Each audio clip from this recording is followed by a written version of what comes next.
Hi food lovers, ఎలా ఉన్నారు అందరూ? ఈరోజు మన special recipe chicken chaat masala.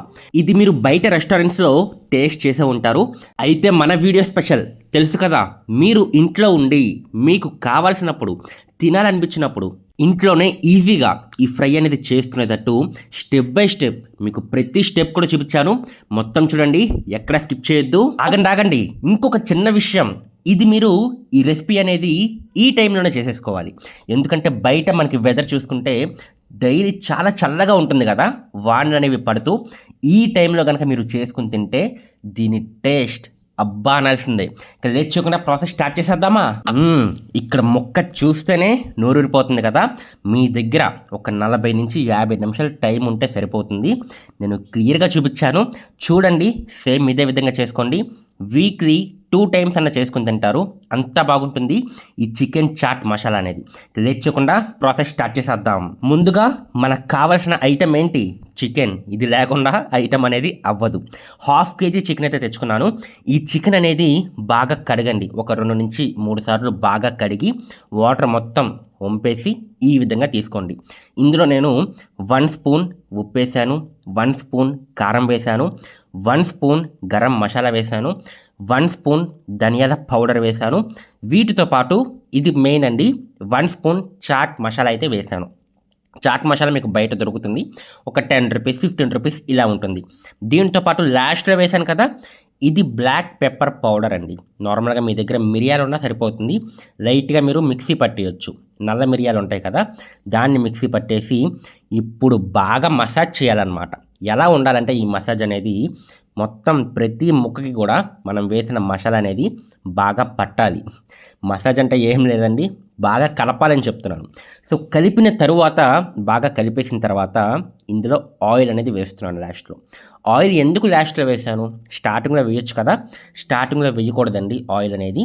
స్టార్టింగ్లో ఆయిల్ వేస్తే కనుక ముక్కకి మసాలా అనేది పట్టదు, అంత బాగా పట్టదు.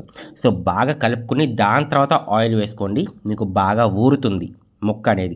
ఇప్పుడు ఫైనల్గా ఇందులో కర్డ్ అండి, జస్ట్ 1 స్పూన్ సరిపోతుంది. పెరుగు అన్నమాట, ఒకే 1 స్పూన్ వేసుకోండి. వేసుకుని బాగా కలిపేసి దీన్ని ఒక 1/2 అవర్ పాటు పక్కన పెట్టేయాలి.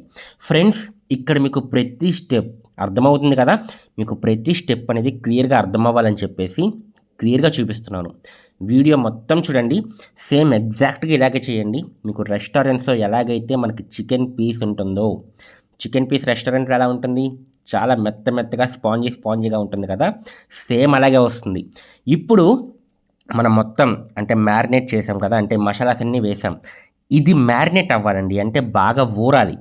దీన్ని ఒక 1/2 అవర్ పక్కన పెట్టేయండి. మీ దగ్గర ఫ్రిడ్జ్ ఉంటే కనుక డీప్ ఫ్రిడ్జ్లో పెట్టేయండి ఒక 1/2 అవర్.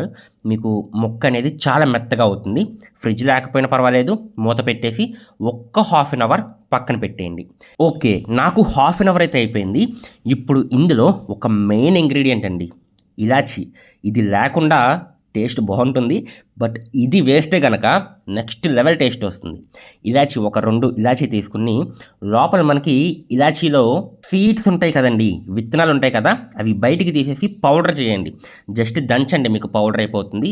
ఆ పౌడర్ మన చికెన్లో వేసేసి బాగా కలిపేయండి. ఇప్పుడు మనం చేసేది ఫ్రై కాబట్టి ఆయిల్ అనేది కొంచెం ఎక్కువ పడుతుంది. ఒక 9 నుంచి 10 స్పూన్స్ ఆయిల్ అనేది వేసుకోండి. ఆయిల్ హీట్ అయిన వెంటనే మనకి ఈ విధంగా లైట్గా బబుల్స్ వస్తూ ఉంటాయి కదా, హీట్ అయిన తర్వాత మన చికెన్ మొత్తం కూడా ఒక్కొక్కటిగా ఆయిల్లోకి అయితే మనమైతే వేసేసుకుందాం. ఈ ఆయిల్లో చికెన్ అనేది బాగా ఫ్రై అవ్వాలి. మీకు చూపిస్తాను ఎంతసేపు ఫ్రై అవ్వాలి అనేది కూడా. సో ఫస్ట్ అయితే నేను చికెన్ అయితే మొత్తం వేస్తాను. ఇప్పుడు దీన్ని బాగా స్ప్రెడ్ చేసుకుందామండి. మన ప్యాన్ ఉంది కదా, ప్యాన్లో మొత్తం సరిపోయే విధంగా బాగా స్ప్రెడ్ చేసుకుందాం. ఇది చికెన్ ఫ్రై కదండి, కొంచెం టైం పడుతుంది. నిదానంగా మీడియం ఫ్లేమ్లో కొంచెం ఎక్కువసేపే మనమైతే ఫ్రై అవ్వనివ్వాలి. కర్రీ అనుకోండి, కర్రీకి మనం వాటర్ పోసేస్తాం కాబట్టి వాటర్లో ఉడికిపోతుంది. ఇది ఫ్రై కాబట్టి ఫ్రైకి కొంచెం ఎక్కువ టైమే పడుతుంది. నేను మొత్తం స్ప్రెడ్ చేస్తాను. ఇప్పుడు ఏంటంటే పైన మనం మూత అయితే పెట్టేద్దాం. పెట్టేసి ఒక 5 నిమిషాలు అలా వదిలేద్దాం. ఇలా ఎందుకు అంటున్నానంటే మనకి పొగ ఉంటుంది కదండి, సో పొగ పక్కకి వెళ్ళిపోవాలని చెప్పేసి. నార్మల్గా తీస్తే ఏంటంటే మూత 5 నిమిషాలు పెట్టాను, పొగ బాగా ఉంటుంది అందులో. ఆ పొగ అనేది క్యామ్కి కొడుతుంది అనమాట, కెమెరాకి కొడుతుంది. సో మనకి క్లారిటీ అనేది మిస్ అవుతుంది. అందుకని నేను ఆ మూతని అలా పక్కకి అన్నా. అలా అంటే మనకి పొగ అనేది పక్కకి వెళ్ళిపోతుంది అనమాట. ఇప్పుడు మనం ఏంటంటే ఒక సైడ్ అనేది ఓకే, ఒక సైడ్ ఉడికింది. ఇప్పుడు ప్రతి ముక్క కూడా తిప్పుకుందాం. తిప్పుకుని మళ్ళీ మనం మూత అయితే పెట్టేయాలి. మళ్ళీ ఒక 5 నుంచి 6 నిమిషాలు మీడియం ఫ్లేమ్లో మొత్తం అంతా కూడా తిప్పుకుని మళ్ళీ మూత అయితే పెట్టేద్దాం.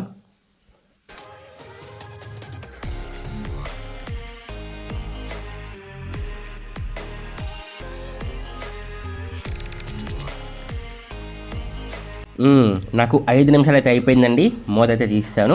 సో చూసారా, నేను ఈసారి ఇందాక తీసినట్టు తీయలేదు. మనకు పొగ అనేది లైట్గా క్యామ్కి అయితే తగిలింది. ఏం పర్వాలేదు, నేను తుడిచేసాను. మళ్ళీ మన క్లారిటీ అయితే వచ్చేసింది. ఆ పొగ అనేది కెమెరాకి తగిలితే మనకి క్లారిటీ మిస్ అవుతుందండి, మసకగా ఉంటుంది. అందుకని అనమాట. ఎందుకు చెప్తున్నానంటే జస్ట్ మీకు కూడా అర్థం అవ్వాలని చెప్పేసి. కొంతమందికి డౌట్ వస్తుంది కదా, ఏంటి ఇలా తీస్తున్నావు అని చెప్పేసి, అందుకు చెప్తున్నాను. చూసారా, మనకి చికెన్ అనేది ఎంత బాగా కుక్ అయిందో చూస్తూనే అర్థమైపోతుంది కదా. ఈ విధంగా ఎర్రగా అవ్వాలన్నమాట. మనకి ఫ్రై అంటేనే ఈ విధంగా ఉండాలి. ఇప్పుడు దీని మీద కొత్తిమీర వేసేసి, ఇంకొక విషయం చెప్పడం మర్చిపోయాను. నేను మూత తీసాను కదా, తీసాక కూడా ఒక 3 నుంచి 4 నిమిషాలు మీడియం ఫ్లేమ్లో మూత పెట్టకుండా ఫ్రై చేసుకోండి. చేసుకున్న తర్వాత కొత్తిమీర అనేది వేసేయండి. ఇంతే అండి, మన చికెన్ చాట్ మసాలా అనేది రెడీ అయిపోయినట్టే. ఇది చపాతీలోకి కానీ రైస్లోకి కానీ అనకూడదు, మీకు టచ్చింగ్లో కూడా అదిరిపోతుంది. ఏంటి మరి, ఎలా ఉంది మన రెసిపీ? నచ్చిందా? నచ్చితే కనుక లైక్ చేయండి, సపోర్ట్ చేయండి, సబ్స్క్రైబ్ చేసుకోండి. నెక్స్ట్ ఏం రెసిపీ చేయాలి అనేది కూడా కామెంట్ సెక్షన్లో కామెంట్ చేయండి. మీరు ఏదైతే రెసిపీ చెప్తారో అదే నేను తీసుకొస్తాను. ఓకే అండి, నెక్స్ట్ వీడియో కలుసుకుందాం. Bye bye.